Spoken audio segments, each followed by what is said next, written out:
Hey guys, welcome back. Okay, so we're finally done with this E30 with Ravi's E30. A while back you would have seen that we've done the electrical on the inside. We still done a video on it, on the fuse box and the under the dash, etc. etc. And this car was running on an aftermarket management. Being a 3 to 5 high power or 3 to 5 high cabriolet and him restoring the vehicle, we opted to go for the standard ECU airflow. For two reasons. One is basically to get the car back to original. Number two is to get rid of the aftermarket management and get the benefits of running in airflow and the smoothness of everything of that as well. One of the issues that we also picked up, right, when the car was still running on the management, was that it had a mess on idle, and I spoke about this previously. So what we done is we went through the basic stuff, we went through everything, we went through the rotors, the strip cap, checked the injectors were fine, but we found that there were 3 tight rockers. So when we done taper settings, still couldn't get rid of the mess. Ran compression checks, then the compression came back erratic. So cylinder number 1 was 120 kPa, number 2 was 90, 3 and 4 was 110, and then I think it was 100 at number 5 and 88 kPa at number 6. So that was a red flag there already, because if you on a standard B25 motor, and this is a stroke, right? So standard B25 motor, your compression reading should be at about 145 kPa. That's a safe kPa. It is equivalent to about 9.8 bars. So we were generally low, but it was also erratic. So anyway, we had to take the head off to get the rockers done. So we took the head off, sent the head in. The head came back fine. Besides for the 3 rockers, we replaced them. Then we also had a look at the bottom end, right? So we tried to get to the bottom of where the misfire came from. After phoning around, I found guys at Solankis, picked his brain about Bunker, Putty Butler, picking a few. That's what we do. If we get stuck with something, we phone around and we don't know everything. Neither does the next person. They might have more knowledge, but you will get stuck. So anyway, after phoning around, we said, you know, let's just drop the sump, pop the person out and see what he's doing. Because we determined that the issue is not coming from there. Anyway, took the pistons out and we found out that the rings, instead of your ring gap being 180 degrees out, your ring gaps were all basically close to each other, number 1. Number 2, the ring gap on the piston was actually, if I can call it, the wrong size rings on the piston. That's number 2. And number 3, when we done a ring gap check on the cylinder itself, we found that I think it was 0.50 spacing, which is a bit too much for it. Anyway, I set all 6 pistons in, had them ring matched properly, got them in now, and the car seems fine now. So we got the car started, we went to a buddy of mine's channel, Solankis. We tuned the airflow as to where we could get it, and then we took it through to Putty for a dyno. So in the beginning of the build or the repair, let's call it the repair, we spoke about managements and we spoke about standard ECUs, right? So what are the benefits of a standard ECU as to an aftermarket ECU? Firstly, this motor is a 2.8 motor, so from what I can see here, it's got a 2.8 crank rods and pistons. They went oversized, so it looks like they might go. The head has been done. I don't know what cam it's got in here, I'm not too sure. But the head has been done. The head is quite decent. It's got enough meat at the bottom. The motor sounds crispy. It sounds nice. So, in theory, the minute the person speaks about stroke, you would now think, okay, fine, let's go with the management. Let's bypass the airflow. Guys, that is wrong. So it's not entirely wrong, but it's for a road car, it's wrong. So managements, this is my personal opinion, right? Managements are good for your cars where you've got no options, you've got no room to play with, you've got no standard harness or standard ECUs or standard airflows, if you've got no options whatsoever. Then you go over to a management, or if you've got a race car, spin car, drift car, whatever it is. But these are not drift cars, they're not spin cars, these are road cars. So you want to get all the benefits of a standard ECU, and guys who's been in the industry for a while, I'm talking to old school guys, will tell you, they'll be testament to it. Airflow is still an airflow, right? There's more benefits from that as to having one sensor reading or two sensor readings. Yes, you get different managements out there that can take a whole lot of readings in, but then they also cost a lot. So the basic ones that we have nowadays are not the best for a road car. So you'll find that maybe you're low down, you're low end driving, you'll lose there and you'll score on top, or you'll lose on top and score at the bottom. There's always some sort of compensation. You've got to compensate somewhere for. Whereas with airflow, yes, you're not going to make the power you should make out of the management, but your car will still be more drivable. You'll still have that low end drivability from it once you drop it. The only cons to the airflow, to running a standard airflow and standard ECU, is that being the E30s and the M20s, it's almost impossible to find these things at the moment and to find them working or untempered. So anyway, if you go through all that headache and you get it running, right, there's nothing better than an M20 running on the airflow. That's my personal experience, my personal opinion. Other guys will differ, that's fine. It's your opinion. Anyway, bottom line is, so the car got done, we sent it through to Putty. Dyno figures, the graph is nice. The graph is very solid. It's got a nice linear graph to it. There's no dumping in power or dumping in torque anyway. But the power figures weren't there. So she made 77 kilowatts on the dyno. We all know Putty's dyno is very stingy. But 77 kilowatts on a stroker motor is not wow. But she runs nice, she drives smooth. Customers happy. Right? He's not out there for power. He wants to be able to enjoy his car, take his family, take it to Arctis on a Sunday and enjoy the car and have it start and go, start in the morning on a cold morning and have it start first shot. That's what you want. You don't want a hard start in the morning, then you finally get the car going and then you're smelling fuel everywhere. So that's where we at with this vehicle now, right? So anyway, after the dyno, I asked the customer to pick up the car straight from Putty and bring it to the shop.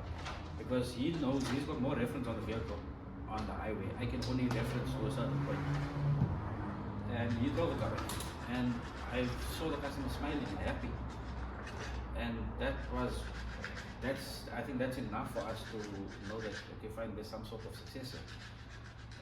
Anyway, he says basically the way the car starts up also, it starts on the turn, right? So if I just walk around there quickly. Guys, what is sound of the car? I know I've been having issues, audio issues here. I'm trying to find different solutions. Just bear with me.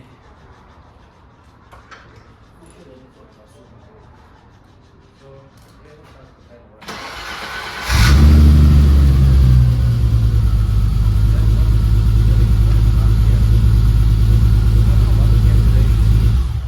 I don't know what the calculation is on the car. That's how it starts up. So, if you guys remember before we had an issue with the car starting up, it had a bit of a hard start. Then it had a misfire on the idle. It was okay to drive, but it's not fine tuned, it's not refined. This is refined. So, enough said about that. How about we take it for a drive and then we're going to do the handover to the customer tomorrow.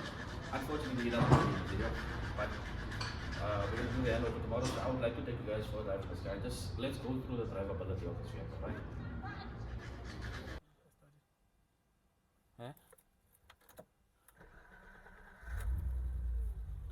Okay guys, so anyway, let's go for it. As you can see, the startup is much better on the vehicle. The car's got a very nice tone to it. Guys, like I've mentioned, I know that we have an audio issue. We are working on it. Just bear with us.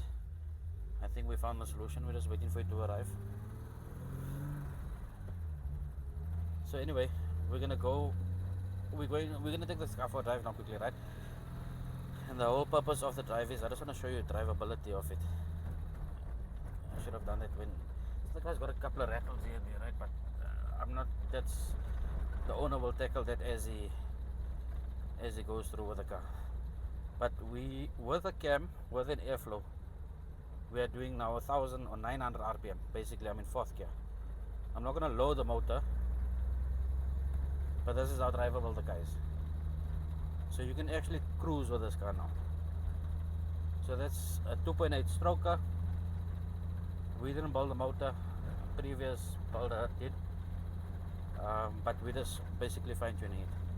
And this is how she drives. It's got a very nice tone to it. You can feel the motor is still a bit stiff, but there. So I didn't load the motor or anything, I just basically glided through it just to show you guys that there's no jerking, there's no funny noises coming from it or funny feelings coming from the car, right? So I'm not gonna drive it hard or anything, but I'm just gonna pull it a little bit so you can feel the motor is it's not a big powerhouse motor, right? But it's got a very nice tone, nice idle to it. It sounds grunty. We're gonna try it, and again I'm just gonna recap on this here quickly. This is part of fine-tuning a car. So you can get a car to drive, you can get a car, anybody can build a car. Getting it to drive smooth, drive solid, drive quiet, being able to enjoy the car, I think that should be the ultimate goal and gain, if I can call it that. Again, when it comes down to ECUs, standard ECUs and aftermarket managements, I'm gonna push for the standard ECUs. Rather get those guys run what the BMW technicians and everybody else worked hard for. It's got a nice tone. So on the power band, you can actually feel that the car dies off from about 5,000. It's like, so that also tells us that it hasn't got that much of a big cam in it, right? But she's nice, she's drivable, she's not lazy. She's not a powerhouse, but she's not lazy. She gets up and she goes. We have done bushes on this car. We've done duff carrier bushes, and I've done control arm bushes on this vehicle. And I can feel the suspension does feel much sturdier. The front feels better as well. I think the front we just tightened up. There wasn't much to do here, but the rattles, we're gonna see if we can find out what's rattling on this car here. But again, I'm gonna pull off normally now. Sorry, there's load shedding here again, so lights are all off. I'm gonna pull off normally. And your driver, you don't have to rev her up. You can drive her nice and smooth, nice and calm. You can enjoy the car now. And you can squeeze her when you wanna. She's not over fueling, she's not burning too rich. The pipes are burning nice, everything is working. The oil light I'm gonna sort, we'll find out what's going on here. If the sensor is fine, most likely it's gonna be a sensor issue. And then I'll check on the coolant. We'll check if that sensor is fine as well. But besides for that, there is nothing else. There is no other faults to the car.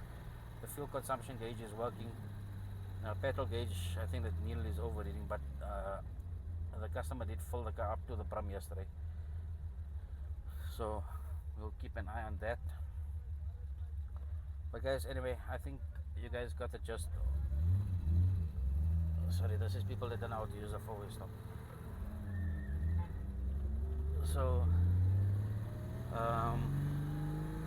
anyway, you guys got the gist of what we're trying to do, right? I think you see the goal here now. This is what we aim for, this is what we want, and it's a car that's drivable. This car was not drivable before. Alright, it drove, you had to rev her up. It was a bit of a fight to drive, if I can call it that. So let me rephrase that. I won't say it wasn't drivable, it was just a bit of a fight to drive her. You couldn't enjoy her, you couldn't cruise with her, right? And this is what we've achieved now. Guys, again, like, subscribe and share our channel. It took a while to get to this point here with this vehicle. I am gonna have some clips up soon. Please, if you guys have, I don't know if you noticed now that we've got a new logo up there, which is the guys at Beemerfest. They've got an event coming out. On sometime in November. I can't remember the date offhand, but the details are on the poster and on the logo supplied. Please support them. Look at that event. It looks like it's going to be something nice and big. It's happening at Red Star. Let me know if you need any information regarding that. And then with regards to SA Beemer as well, we're planning a couple of events, so stay tuned for a flyer, poster, and most likely an interview with Shiraz. I know he hates the camera, but he's got no choice. He has to he has to do a video. Anyway guys, cheers. I hope you enjoyed this build so far. Not actually a build, but I'm gonna call it that. But I hope you guys enjoyed it, and let me know what you guys think. Cheers guys.